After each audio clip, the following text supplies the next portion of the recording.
Hi, I'm Chris Gumas. Welcome back to Ruland's Collar and Coupling Corner, the only weekly show that answers your shaft collar and coupling questions. This week's question comes to us from a user in Chicago, Illinois. They ask, I need a collar for about a 1/4 inch shaft. Can you help me find one?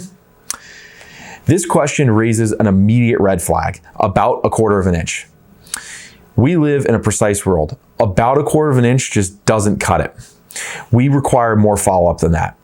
Our recommendation to the user was to actually go and measure the shaft with calipers, which is standard guidance that we give when someone is unsure of the shaft size.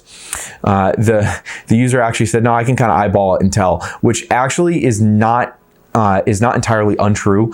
We spend our life looking at circles, and we're pretty good at telling whether or not something is, let's say, 3/8 versus 7/16. In this case, when the user went back and measured, they actually found that the shaft was 6 millimeter.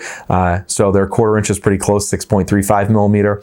But definitely an instance where measuring helped us get them the right product. Thanks, and I'll see you next week.